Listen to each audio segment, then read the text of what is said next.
Bispo, não tem aí na televisão. Não, não, não. Domingo, você tem que trazer a sua Bíblia. Nenhum soldado vai para a guerra sem arma. Esdras, capítulo 8, versículo 21. Você já achou? Inclina a sua cabeça um instante. Senhor nosso Deus e nosso Pai, fala conosco, meu Jesus. Ensina-nos, Senhor, da Tua palavra. Aviva, Pai, a nossa fé. Porque é pela fé que nós vencemos, é pela fé que vem a salvação, é pela fé, meu Deus, que a mão do Senhor se move sobre a nossa vida. Então, meu Pai, aviva-nos a fé. Porque o Senhor não mudou. Mesmo Deus de Esdras, de Neemias, de Daniel, de Abraão, Isaac e Jacó, esse é o nosso Deus. Então, meu Pai, que os mesmos milagres, que o mesmo poder alcance a nossa vida para a Tua honra e para a Tua glória, em nome do Senhor Jesus. Amém. Amém. Olha só, diz assim, Esdras 8, 21. Então apregoei ali um jejum junto ao rio Ava, para nos humilharmos diante da face do nosso Deus, para lhe pedirmos caminho direito para nós e para nossos filhos e para toda a nossa fazenda.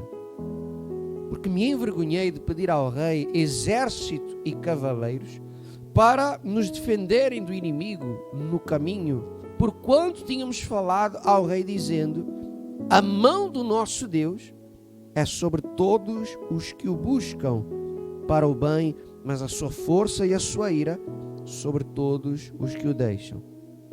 Nós, pois, jejuamos e pedimos isso ao nosso Deus, e moveu-se pelas nossas orações. Versículo 31. Partimos do rio de Ava no dia 12 do primeiro mês para irmos para Jerusalém, e a boa mão do nosso Deus estava sobre nós e livrou-nos da mão dos nossos inimigos e dos que nos armavam ciladas no caminho. Amém. Olha só, preste atenção. Só para você se situar em relação aqui a essa passagem. A gente fala aqui muitas vezes sobre Daniel, certo? Certo? Obrigado. Daniel, que foi levado cativo, escravo para a Babilônia, vai lá ficar muitos anos. É o tempo de Sadraque, Mesaque e Abdenego, é o tempo em que mais à frente Daniel é lançado na cova dos leões, enfim, vai-se passar, salvo erro, uns 70, 80 anos ao Império da Babilônia, que os leva, vai para o Império Persa, e aí já no tempo aqui de Esdras, em que é-lhes dado autorização, carta branca para retornarem para Jerusalém. Só que estamos a falar, pelo menos do que falam aí os teólogos e historiadores, nós já estamos a falar de mais ou menos 1500 quilómetros a pé. Portanto, 1500 quilómetros deve dar para aí, sei lá, 2 vezes percorrer Portugal de norte a sul. Estamos a falar de à volta de 17 mil pessoas que vão sair do Império Persa e vão para Jerusalém, vão retornar para a sua terra. Estamos a falar provavelmente de 2, 3, 4 meses de caminho, né? Ainda para mais, esse pessoal não volta de mãos vazias. Até porque Deus, quando nos abençoa, nunca nos deixa de mãos vazias. Eles foram levados como escravos. Mas se você continuar a ler, e daqui a pouco, mais para a frente, nós vamos referir isso, esse pessoal vem cheio de ouro e de prata. Deus levou-os para a Babilônia. O império muda, mas o Senhor não muda. E eles são abençoados naquele lugar. Aqueles que foram levados como escravos, cresceram dentro daquele império, tornaram-se encarregados, criaram suas famílias e quando vão voltar para Jerusalém, voltam riquíssimos. Você que é imigrante e que acha que Deus te trouxe para esse país à toa, você está completamente enganado.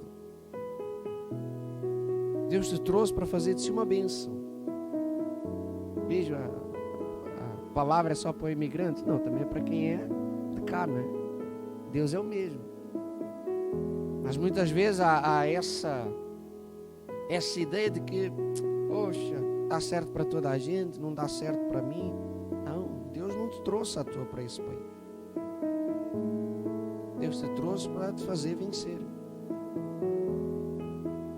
Porque toda a vez que nós vemos que o povo de Deus é levado como cativo, é levado como escravo, está em outra terra, Deus sempre os abençoa. Agora chegou a hora de voltar para a terra deles. Até aqui é a parte boa da história. Que é, ok, eles vão voltar, sim, é distante, mas vão voltar todos juntos, vão voltar riquíssimos. Mas existe uma situação. É que o caminho por onde eles vão passar é um caminho que, por norma, existem ladrões, salteadores, que são criadas ciladas naquele lugar. A probabilidade de eles serem atacados e nem é só questão de chegarem a Jerusalém sem nada, é a questão de nem chegarem o quê? A Jerusalém. A probabilidade é muito grande.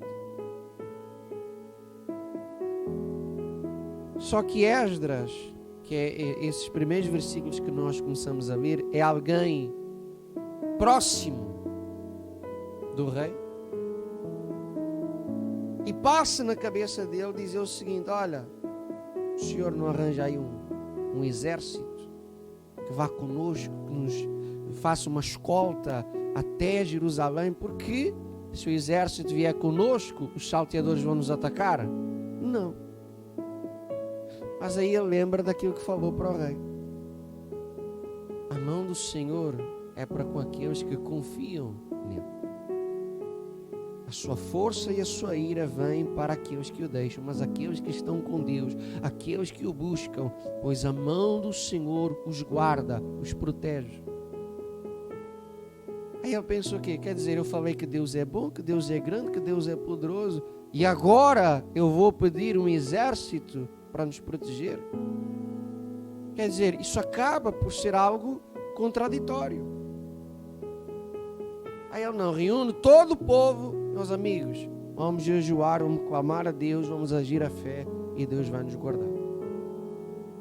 E o último versículo que nós acabamos de ler, são eles exatamente a dizer: acabamos de chegar aonde? A Jerusalém. E bicho, mas entretanto coisa nenhuma. Tudo o que eles levaram no caminho chegou são e salvo. O povo, a família, a sua fazenda, como eles dizem, os seus bens. Deus lhes deu uma jornada feliz até Jerusalém. Onde é que isso se enquadra na nossa vida? Todos nós temos a nossa jornada, ou várias jornadas. Tem uma que é a nossa caminhada da fé, a nossa busca pela salvação, que o diabo sempre tem os seus demónios, sempre tem os seus salteadores para nos armar ciladas e para fazer de tudo para que a gente se perca no caminho. Tem uma jornada pela construção da nossa família, tem jornada por aquilo que é a construção da vida financeira, tem jornada para tudo o que envolve a nossa vida. A questão aqui é essa. Nós falámos até aqui na terça-feira, porque nós estamos a dar o estudo da armadura de Deus. Como é que esse capítulo 6 de Efésios começa? Ora, a nossa luta não é contra o sangue nem o quê? Nem a carne, mas sim contra todas as forças espirituais do mal, principados, potestades, tudo isso. Então quem é que nos vai defender nessa jornada que nós temos? Quem é que vai nos guardar? Quem é que vai nos proteger? Os fuzileiros, a vida de coina. É isso? O exército português. O exército angolano. Angola tem exército? Foi golpe baixo essa. Sim. São perigosos? Eita, é melhor cortar essa parte do vídeo. Não, eu vou a Angola próximo mês. Meu Deus. Ainda bem que a pastora não ouviu. Senão vai dizer só mete-se em coisas que... Então vamos pular essa, corta essa parte. Quem te vai proteger nessa batalha espiritual? Não tem exército nenhum. Só Deus pode guardar a nossa vida, a nossa família e os nossos bens. Agora, todas essas coisas se alcançam pela fé. E a fé se prova na prática. Porque aquilo que você vai vendo muitas vezes é: eu confio em Deus, Deus para mim é tudo, Deus é poderoso. Mas na hora que a pessoa mais precisa, a pessoa muitas vezes vai recorrendo a um plano B, a caminhos alternativos. A maior questão que se coloca aqui hoje é: em quem você tem colocado a sua confiança? Na hora do aperto, você tem recorrido a quem? Eu não estou a falar em... Não é uma questão geral. Eu vou mencionar aqui advogados, médicos. Há situações que a gente tem que recorrer a eles. Você tem um processo na justiça. Você vai se apresentar diante do juiz e dizer: não, Deus é o meu advogado. Você precisa de um advogado. Você está numa situação que o médico pode resolver. Aí você diz: não, eu não vou ao médico, quem tem que me curar é Deus. Mas Deus deu ciência aos médicos para quê? Você acha que Deus não tem trabalho que chega? Aí a pessoa tem uma coisa, às vezes, simples.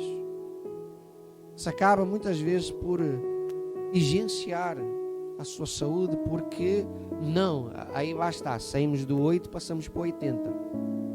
Não, Deus é que me vai curar. Não, o antibiótico vai resolver isso, o médico vai tratar de si. A realidade é que muitas vezes nas coisas mais simples a gente quer colocar Deus na frente, e depois naquelas que seriam para Ele, a gente muitas vezes acaba por mostrar a nossa falta de fé. Não, porque está um problema muito grande no casamento. Vou pedir conselho à família. Já estragou tudo. Que conselho da família? Você tem que pedir a Deus que guarde. Não, eu preciso de resolver essa situação amorosa, essa situação financeira, essa situação familiar. Aí vai no bruxo, vai no feiticeiro. Meu amigo, isso tem mais aqui do que você imagina. Graças a Deus, vou dizer assim, pelo menos daqui, não tenho para já conhecimento. Mas a gente tinha ali na outra igreja que a gente estava lá em cima, havia um fulano que vinha à igreja, ia ao bruxo, ia à cartomante, ia a todo lado, a dizer: bispo, de algum lado dá certo. Só que se esquece que o único que dá certo é quem? É Deus. E se a gente começa a colocar muito plano alternativo, Deus vai o quê? Meu amigo, então fica lá com os cristais, com as cartas, com o bruxo, com o feiticeiro. Vai lá. Eu falo com o pastor Randrico lá em Angola. Ele diz: bispo, aqui é complicado. O povo sai da igreja domingo de manhã e muitas vezes vai ao feiticeiro. Não, porque é o líder do bairro, porque é assim, porque é assado, toda a gente tem medo, então deixa ir lá, pode ser que resolva. É do tipo, não, o senhor está a demorar muito tempo, então deixa eu procurar um caminho alternativo. E a pessoa se esquece que só atrasa mais ainda a vida dela. É que quando se fala em feitiçaria, bruxaria, eu sei que normalmente a pessoa nunca diz que é o feiticeiro, diz, é um senhor que eu conheço. É para tentar de alguma forma amenizar a consciência. Mas caramba, a pessoa não sabe que aquilo é bruxaria? Não sabe que está a mexer com coisas que nada tem a ver com Deus? Ah, bicho, mas eles usam a Bíblia. Caramba, mas até o diabo usou as escrituras para tentar a quem? Isso aqui é uma arma poderosa contra o mal. Mas mal usada, isso é a mesma coisa para você ter uma espingarda, mas em vez de virada contra o inimigo, está o quê? Aí dispara. Só que o que é que acontece?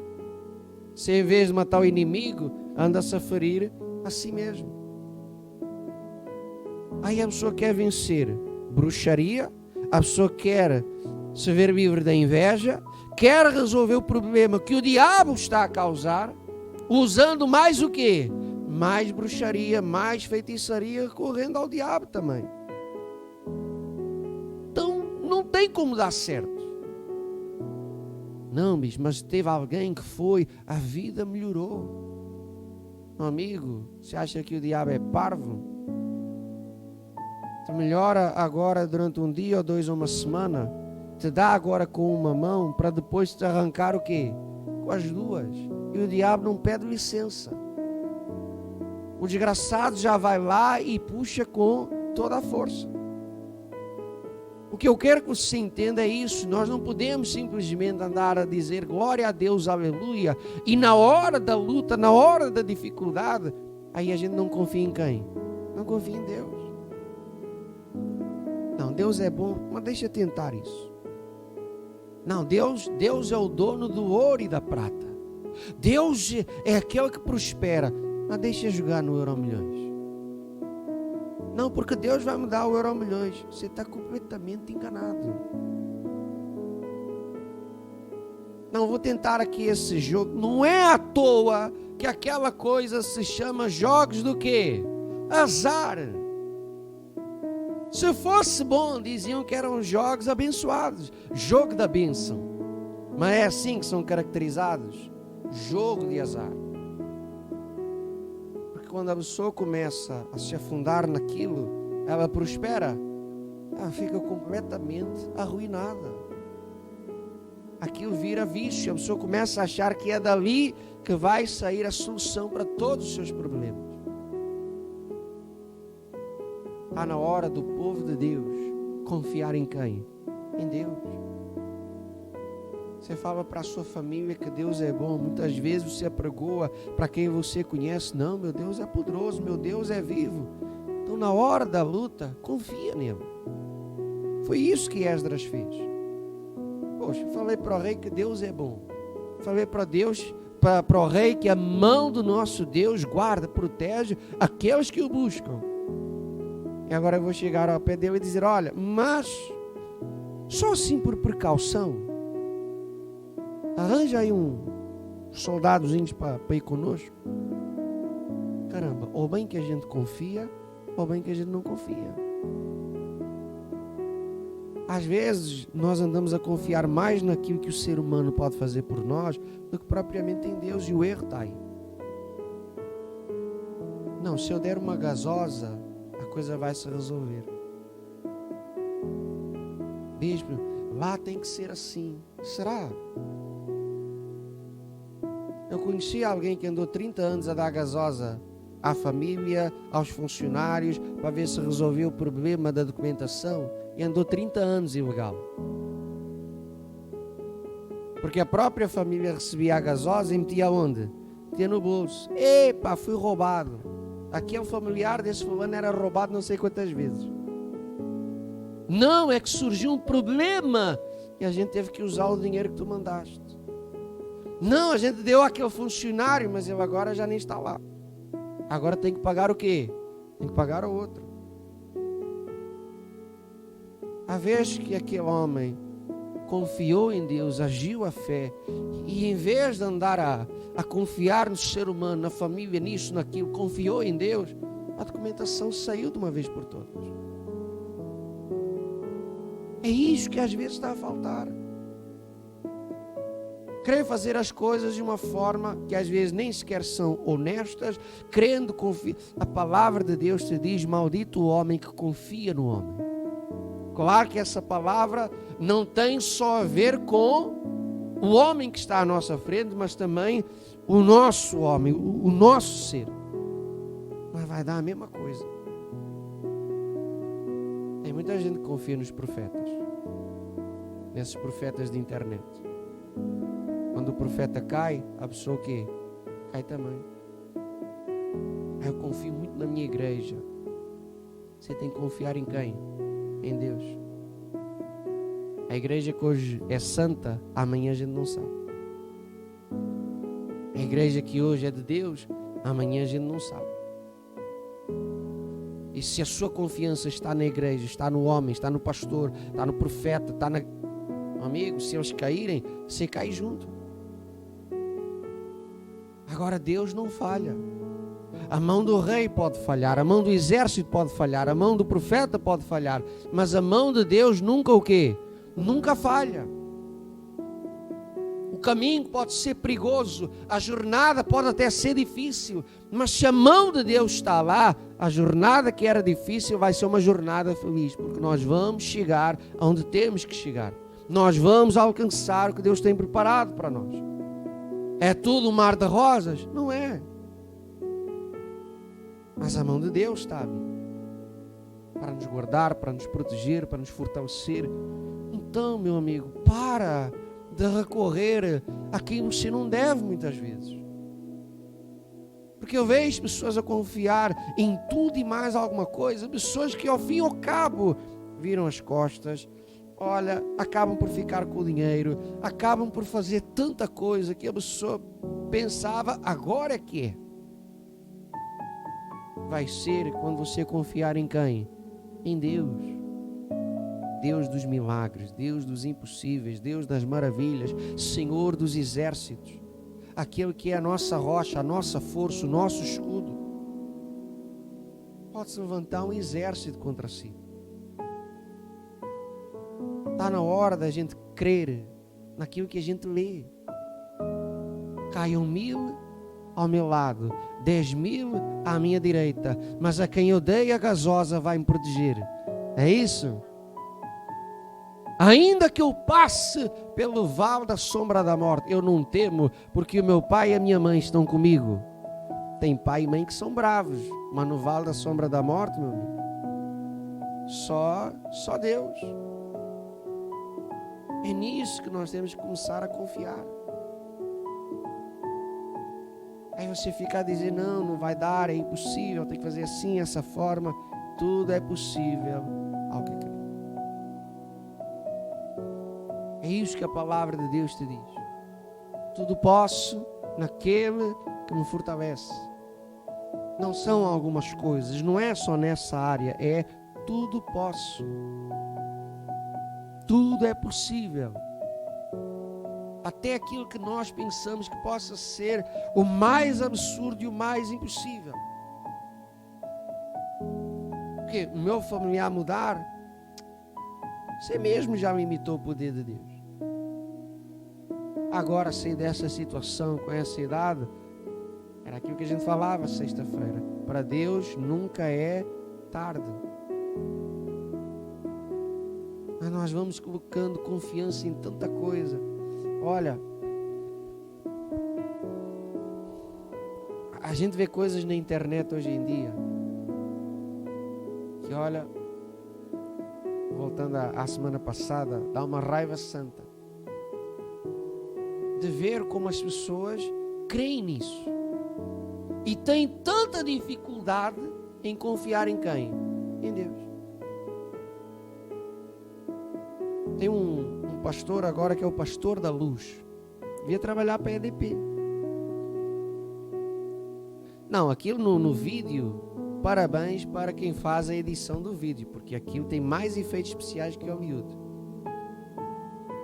Aí fica lá, não, receba a luz. Aí as pessoas caem no chão. A igreja está cheia. A pessoa crê naquilo. Mas será que é tão fácil crer nisso? E há tanta desconfiança em relação a Deus? É isso que eu quero que você pense, porque às vezes o que está a faltar é sentar e o quê? Pensar. Às vezes você não precisa de mais uma palavra. Às vezes você precisa de meditar o quê? Na palavra. Cara, e hoje eu ouvi isso na igreja. Deixa sentar, deixa ler e deixa o quê? Pensar. Se Deus guardou aquela gente toda no meio do deserto, um lugar de salteadores, de armadilhas, de ciladas, Deus os protegeu e eles iam cheios de ouro, cheios de prata, cheios de riqueza. Poxa, Deus não me vai guardar a mim? O que é que Esdras fez? Meus amigos, antes de nós sairmos, vamos orar e vamos o quê? Jejuar. Vamos consagrar a nossa vida. Vamos nos purificar diante do Senhor. Aí a importância de tudo aquilo que nós temos falado, nós temos que buscar santidade diante de quem? De Deus. Não é só frequentar uma igreja, não é só receber uma palavra, não é só dar glória a Deus, aleluia, e chegar lá fora e fazer um monte de disparates. Porque o lema é esse: se o Senhor se agradar de nós, Ele te guarda, Ele te protege, Ele te abençoa. Você até pode ver o inimigo se levantar ao longo da sua jornada, mas você também vai ver a mão de Deus na sua vida. Ah, bispo, aconteceu isso. Se não fosse a mão de Deus, iria acontecer muito pior. É aquele velho exemplo de, poxa, já começou mal o dia porque eu adormeci, o despertador não tocou, vou chegar atrasado ao trabalho, vou apanhar trânsito, vai ser assim, poxa, que raiva, logo de manhã. Creia que muitas vezes é o próprio Deus que vai lá e desliga o seu despertador, porque havia alguma coisa preparada para si no caminho. E às vezes basta 5 minutos para você não passar naquele lugar, para Deus já ter te livrado. Mas para que isso aconteça, Deus tem que se agradar de nós. Que aquilo que Esdras fala para o rei é: a mão do Senhor está para com aqueles que confiam nele. Mas a ira e a força dele vem para aqueles que o desprezam, que o deixam. Busque a Deus, busque de todo o seu coração, se entrega ao Senhor, busque uma vida de santidade. Na hora da luta, confie em Deus.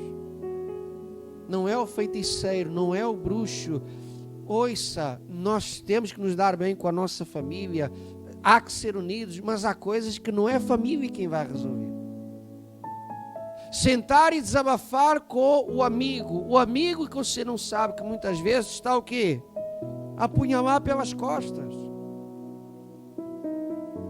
Aí vai buscar conselho em quem tem a vida muitas vezes pior do que a sua. Alguém para te dar conselhos tem que ter uma vida melhor do que a sua. Portanto, na dúvida, é melhor buscar solução em quem? Em Deus. Porque esse nunca falha. É isso que você tem que falar para Deus hoje na sua oração. Meu Jesus, a partir de hoje, é somente olhar para Ti. Somente olhar para o Senhor. O Senhor há de usar depois alguém que orienta, há de fazer de algumas pessoas instrumentos nas suas mãos. Mas em quem eu vou confiar? Em quem? No Senhor. Ontem ligaram para aqui para pedir, olha só, a gente nunca sabe quem está do outro lado. Ontem me ligaram para aqui para pedir ajuda. Só que normalmente para pedir ajuda, qual ajuda? Financeira. A pessoa se esquece é que quem vive destes esquemas por norma vai acabar por alguma vez repetir a mesma pessoa. Não, porque eu vim de Lisboa, porque fizeram assim, assado, me enganaram e agora eu não tenho como voltar para casa. Bicho, não sabe se é verdade. É que a história é sempre o quê? É sempre a mesma. O que acaba por acontecer muitas vezes é que tem um senhor que já veio aqui 2 ou 3 vezes. Lá está, vai esquecendo. Já esqueceu que já rodou por aqui. Não, porque roubaram-me, eu preciso ir para o Porto, eu preciso só do dinheiro para comprar o bilhete de comboio. É sempre a mesma conversa. E as pessoas muitas vezes preferem viver disto do que confiar em quem? Em Deus. E nós muitas vezes vamos nos deixando levar por essas histórias em vez de confiarmos em quem? Em Deus. Hoje entrega a sua vida, fala. Eu sei que não é fácil. A confiança não vem assim. Não é? Eu oro e agora eu estou cheio de confiança. A confiança vem através das provas, das lutas. É assim que você aprende a confiar em quem? Tem gente que muitas vezes ora de uma forma errada, que é: Senhor, dá-me forças. Como é que Deus vai te dar força? Na moleza? Você senta e fica forte. Eu tenho um sonho, para a gente terminar, que é, sonho salvo seja, para que você me entenda. De preferência antes dos 70, eu quero ficar forte. Maromba também não. Mas um pouquinho mais forte. Né? Envelhecer bem. É para a pastora olhar para mim e dizer: sim, está bem. Só que o que acontece? Na hora de ir para o ginásio, dá uma preguiça. Não, e a coisa mais absurda é a gente pagar para não o quê? Para não ir. Eu quero ficar forte.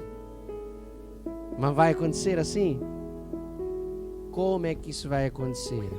Quando eu for lá suar, chegar de lá a casa cheia de dores nas pernas, dores nas costas, porque vai causar o quê? Vai causar dor. A pessoa diz: não, eu quero força, Senhor. Deus vai te dar força como? Senhor, eu quero paciência. Dá-me paciência, Senhor. Deus vai testar-te até os limites, que é para a sua paciência o quê? Crescer. Senhor, eu quero confiar em Ti. A confiança vem na hora da dificuldade. Como é que um casal mostra que confia um no outro? Quando tudo corre bem? Meu amigo, quando as coisas estão tremidas, quando parece que... Não, aí se desenvolve a confiança. Não tema a tempestade, não tema a prova, não tema a dificuldade. Em todas essas coisas Deus tem um propósito para a nossa vida. E se você aprender a confiar e agir a fé, santificar a sua vida e viver para Ele, você vai ter uma jornada feliz. Seja para aquilo que é para a sua salvação, seja no crescimento financeiro, seja na sua vida amorosa, você vai ver a mão de Deus sobre a sua vida. Amém? Então fique.